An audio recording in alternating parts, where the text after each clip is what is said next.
full moon coming. Something's arrived these last couple of days.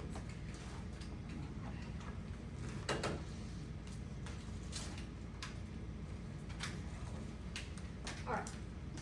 So this unit, we start with the circulatory system. The circulatory system is critical to the way all of the other systems function. If you take a look at this picture here, this is a picture of a technique done by a German scientist named Gunther von Hagen. If you've ever been to one of those like Body Worlds or Body Works exhibits, this is his techniques that you see on display there. This particular technique, what he figured out was that you could digest away everything except for the circulatory system and show the prevalence of the circulatory system in the body. And I love starting with this picture because you can see all the details, especially of the face even. And so like here, the details of the nose and the mouth. This should give you the idea that the circulatory system is in contact with every single cell in our body. That you can see some of these big vessels here, like the carotid artery, which you can feel your pulse in your neck through, but then you can also see the details and the shape of this person's lip and nose because the circulatory system branches from these larger branches to smaller and smaller and smaller and smaller, all the way down to a cellular level of branching. So, big thing, when you think about circulation, you probably think about like blood and what is it doing? Well, the biggest, probably most important function of the circulatory system is the ability to bring nutrients and energy out to the cells.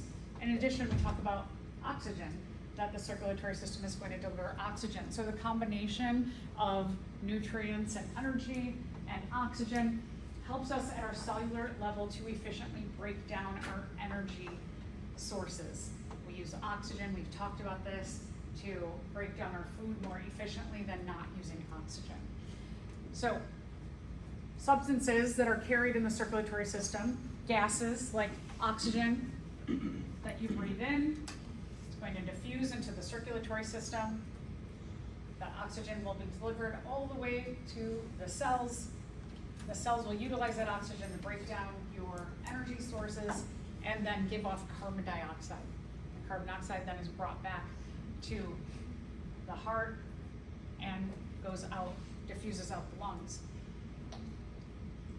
Energy sources, hormones, and waste products that accumulate in our body through different sources. So a little bit about the circulatory system. There's three parts to the system. There's the blood, which is the transport fluid.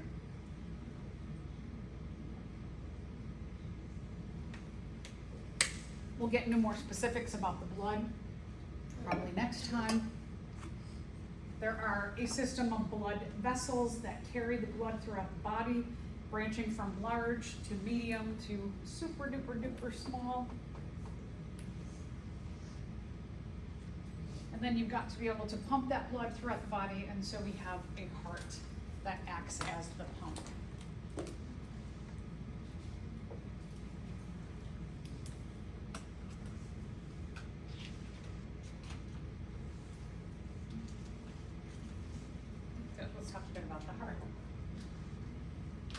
The heart is very muscular. There are chambers within our heart. Like all muscles, the heart will contract and then it will relax. And we can feel that contraction and relaxation as you did lab 29. You could feel some of that in your pulse. You can feel it if you put your finger on your carotid artery. You can feel the action of contraction. You feel kind of a bump and then nothing. And that's relaxation. When we're taking a look at hearts, the top part of the heart are the atria. The atria are the top chambers of the heart. They contract, they push blood down into the ventricles. So when we're looking at a heart always goes top atria to bottom ventricles. The job of the ventricles, contract and send blood out to, when we're talking about our heart, send blood out to the lungs to drop off carbon dioxide, pick up oxygen, and then bring oxygenated blood back to the heart, and then the blood will pump out to the body, to the head, the arms, the trunk of the body, and all the way down to the legs.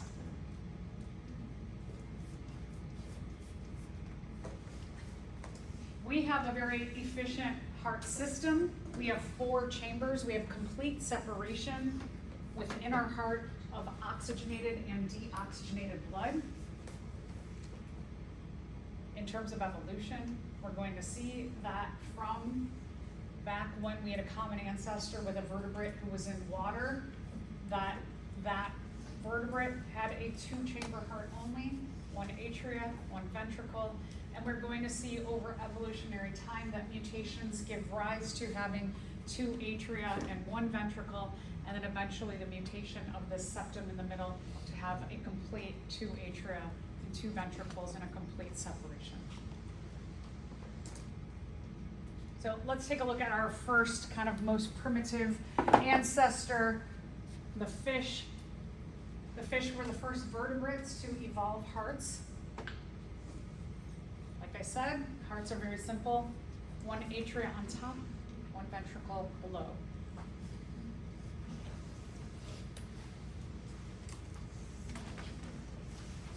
They don't have lungs, they live in water, so they have gills.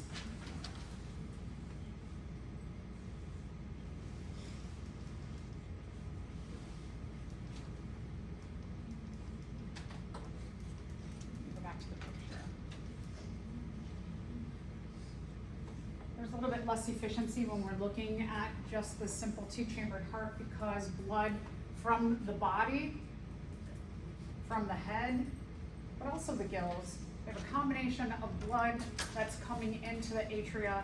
You get both oxygenated and deoxygenated blood in your 1 atria, as well as down into the ventricle.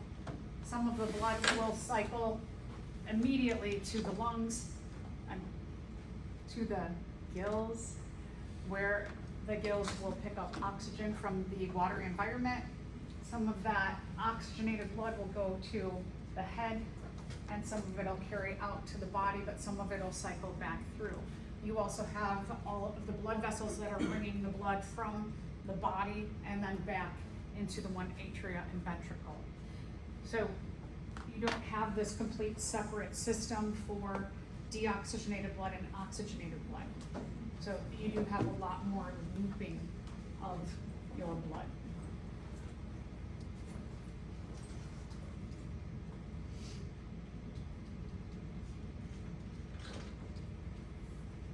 Fish have a common ancestor that gives rise to amphibians, and then eventually we have the reptiles. Amphibians and reptiles have a 3-chambered heart. What we are seeing with having a 3-chambered heart, they have 2 atria and 1 ventricle. We're seeing with some of the reptiles that they are starting to have, or they have a mutation that is giving rise to a septum like we have. And so the little bit more, the selection for this separation or more efficiency of the heart into 4 chambers, we see that slowly happening with a mutational septum. One of the things about having 3 chambers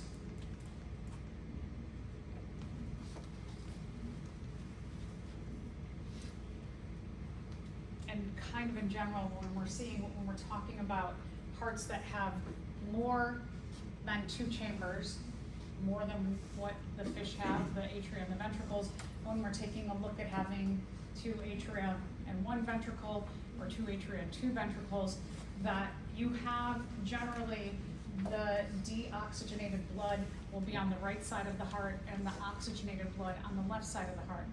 So when blood from the body comes into the right atrium and then pumps down into, when we're looking at reptiles and amphibians, that they don't have quite the septum that we have here, that when the blood pumps down deoxygenated and the oxygenated blood from this side pumps down, you might think that you'll get this large amount of mixing within the ventricle of the oxygenated and deoxygenated blood.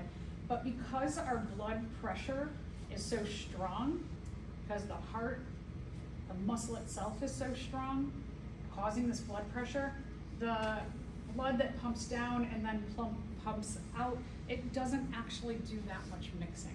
So it's not as bad as you might think it is.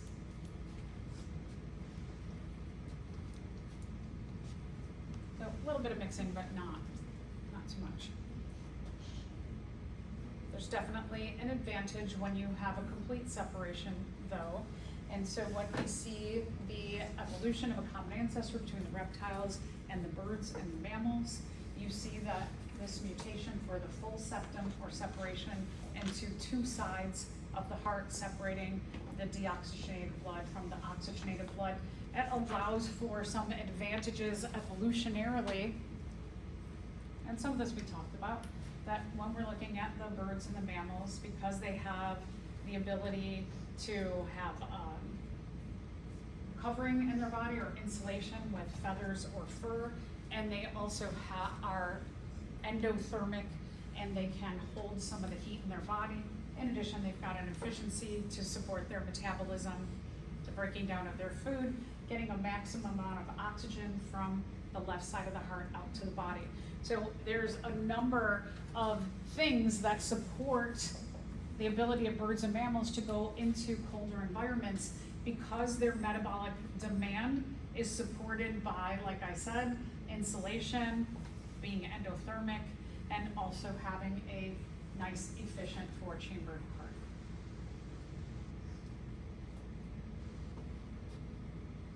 I just think it's interesting where something just like these little separations in something like the heart makes such a big difference in the ability of survival and how you can live your life as an animal. So what we see with the four-chambered heart is that we get a total and complete separation of the oxygenated and deoxygenated blood.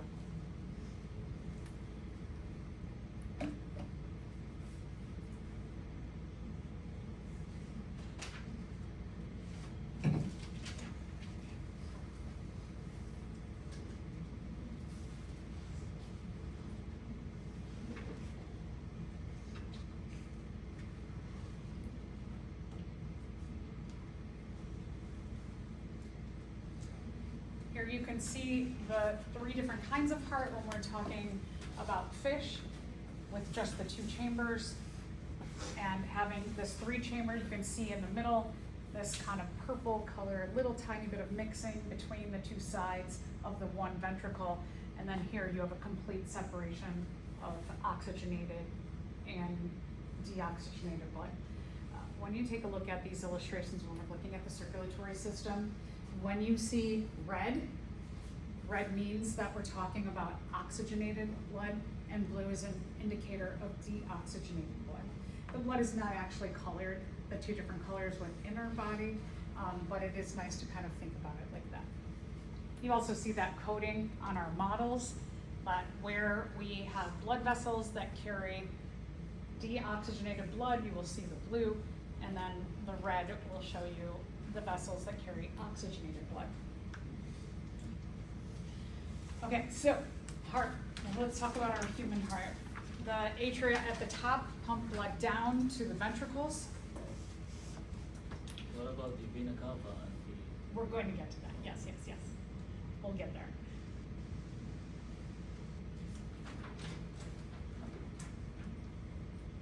So again, atria are at the top. When we're taking a look at our model, it's these up here. These are the atria. Atria contract and pump blood down into the ventricles below. From the ventricles, when they contract, the ventricles are going to send blood out to the body.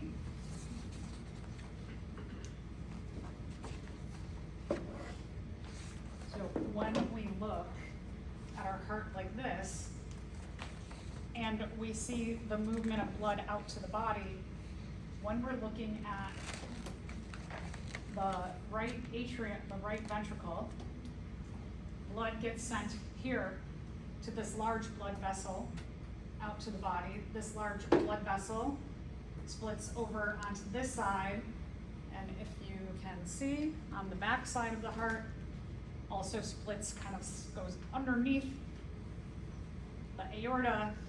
And what these two large arteries are doing is they're sending deoxygenated blood to the lungs.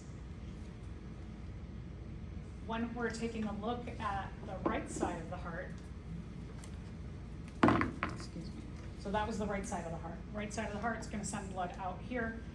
This is the pulmonary artery. On the left side of the heart here, when the atria contracts and sends blood down to the ventricle, ventricle contracts and it sends blood through here, up through the aorta.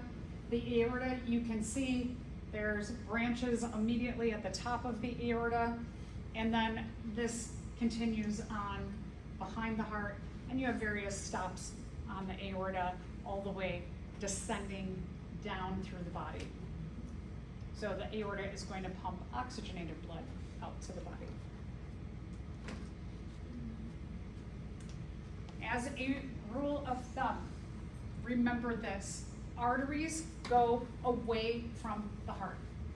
Arteries go away. Veins go to the heart. Arteries do not always carry oxygenated blood. So I know a lot of times people say that. Arteries carry oxygenated blood. No, most of the time. But there are some key significant places where it does the opposite. So when we're taking a look at here, for example,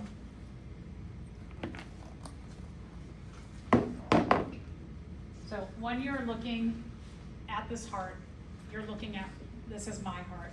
So this is my right side and my left side. My right side of the heart, what I see is that when the atria contracts, it sends blood to the ventricle, going to send blood out to here. This right here is going away from the heart. So here we have an artery that we call the pulmonary artery, carrying deoxygenated blood. Going to lungs. Yeah, out to the lungs. So again, you might want to like star this so you remember this. Arteries go away, veins go too. This is what you really need to memorize. Sometimes arteries carry deoxygenated blood, but this is going away from the heart into the lungs.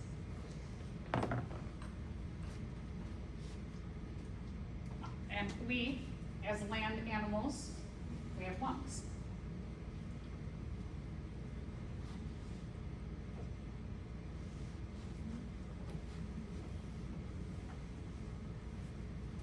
We're going to go through the flow of blood in the heart a couple of times. I like to look at the heart as two separate pumps, that you have a right side pump and you have a left side pump. And because we have complete separation of the heart, we're going to call the right side is going to carry the deoxygenated blood and the left side the oxygenated blood. So let's start with our first pump, the right side of the heart, carrying deoxygenated blood into the heart from the body, from the head, from the arms, from the lower part of the body. So here you go. Here is where the blood starts to come into the heart from two very large blood vessels. When we're taking a look at our heart here, our right side of our heart, you have on the back side, you have a large blood vessel here, and you have another large one here. Both of them, and this is kind of a nice angle, you can see both of them are going into the right atrium. These are called the vena cavas. Some people call them the vena cavas, however you want to say it. So I call them the vena cavas. The vena cavas come into the right atrium. Let's talk a little bit more about these two and their proper names. Maybe I'm not going to talk about them now. Let's see. Okay, no, I'm not going to name them yet. But we'll get into, this is the superior, the top one, superior or anterior vena cava, and you'll have illustrations that label these. and then you have the inferior or posterior vena cava. They're going to pump blood into the right atrium. The right atrium will contract and send blood down into the right ventricle. The right ventricle will contract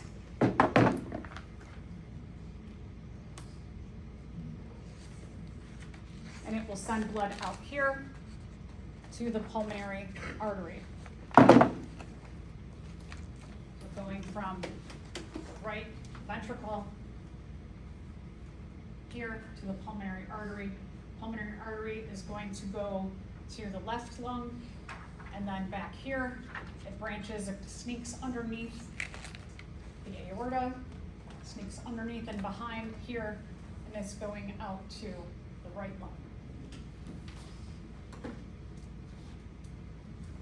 So, pulmonary artery, even though it carries deoxygenated blood, it is going away.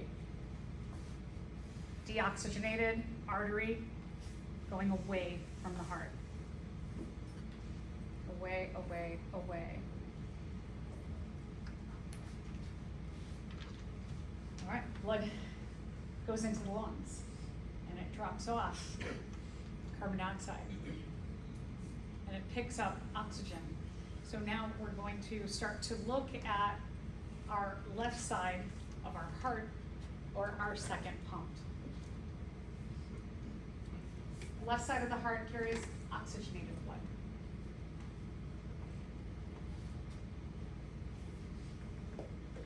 Blood from the lungs is going to come in here from the left lung, over here in the back from the right lung. So back here, I flip my heart upside down, you've got these 4 branches that are bringing oxygenated blood to the heart. So since these are bringing blood to the heart, we're going to call them the pulmonary veins, because veins go to the heart.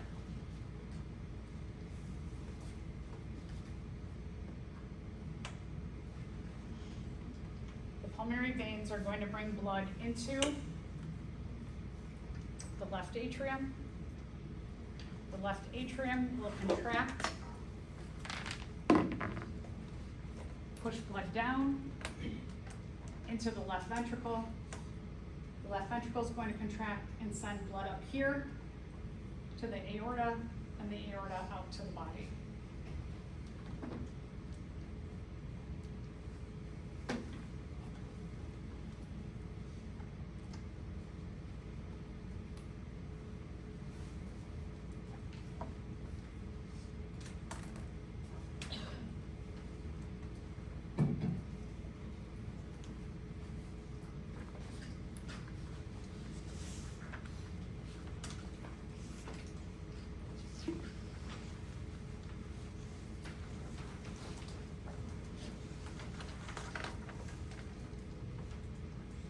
So now let's walk through this again in pictures.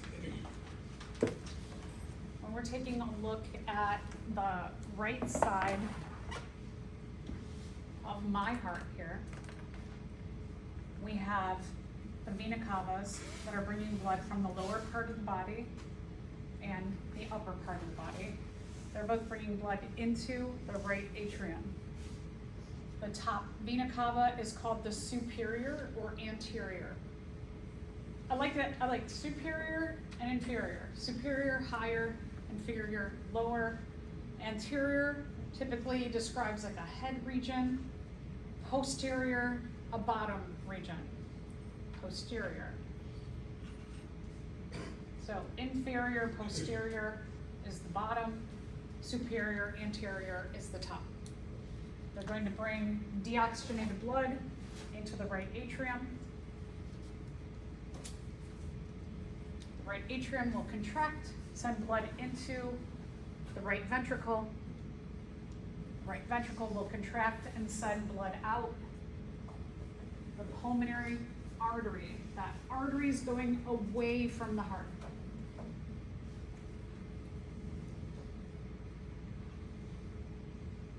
Pulmonary arteries go away from the heart. even though they're carrying deoxygenated blood to the lungs. So, in the left lung, in the right lung, carbon dioxide dropped off, oxygen picked up, and we're going to see a movement back to the heart here and here into the left atrium. The pulmonary veins go to the heart. You can see blood from the lungs, bringing blood to the left atrium.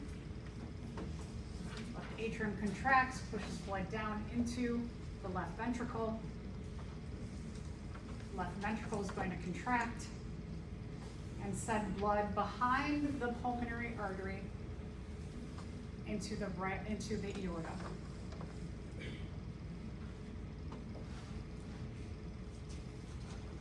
The aorta is going to send oxygenated blood out to the head, the arms, down to the lower body. All right, so a little bit about structures in the heart. There is a separation between the atrium and the ventricle. There are valves that help to keep the blood flowing in the right direction.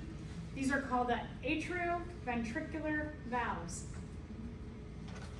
These, I like the name, atrium, ventricle, they're in between, atrioventricular.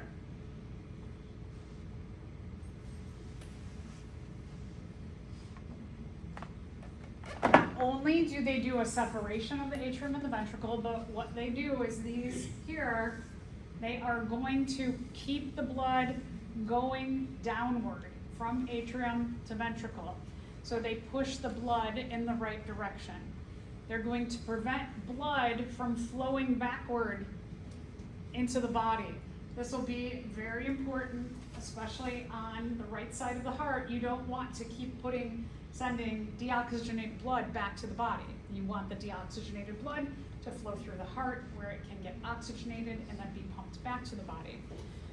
So if you've ever seen an image where there's those like little things going like this in the heart, little flaps, that's the AV valves. You're seeing them pushing the blood in the right direction.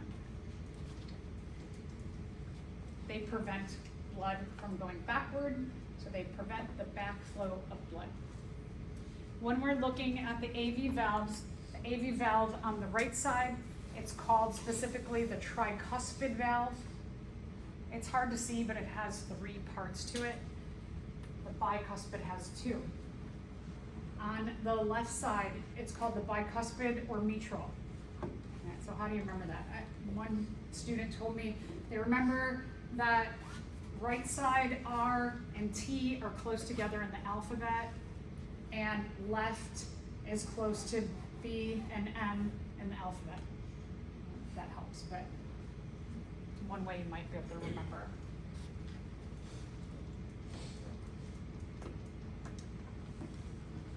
The semi-lunar valves. These are between the ventricles and where blood is going out to the body. So you have semi-lunar valves between the right ventricle and the pulmonary artery, and here, and then you have between the left ventricle and the aorta here. They are half moon shaped, so that's why they call them semi-lunar, because they look round like a crescent moon. They also keep blood flowing in the right direction. They prevent the backflow of blood. The heart is a muscle, so muscles need their own supply of oxygen, nutrients, take away waste products, hormones, bring hormones to the heart. So the heart itself has its own set of veins and arteries. The red ones, you can see all these red branches on here. These are the coronary arteries. The blue are the coronary veins.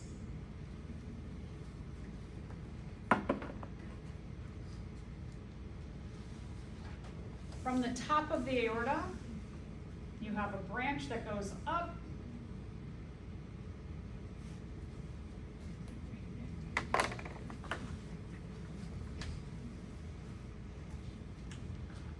So my heart here, got a branch, and it's going to split and go to each side of the head.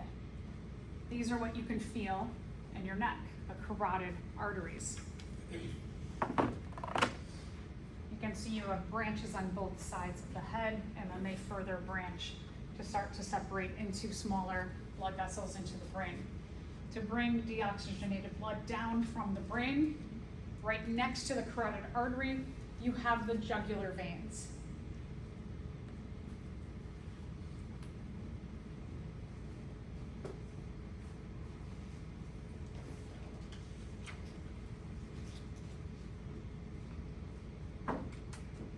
So here you can see them together on each side in the neck. To support the AV valves, you have tendons called chordae tendineae. They help the valves to open and close. They're pulling on the valves.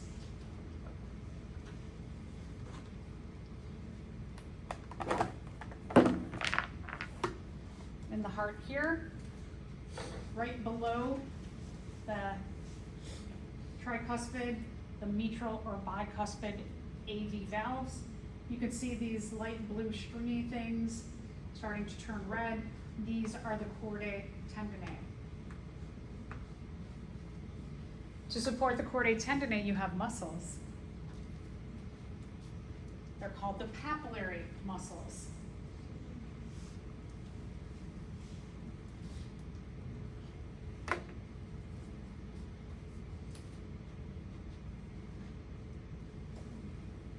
Below the chordae tendineae, you can see these thicker columns. These are the papillary muscles here. You can see them also there.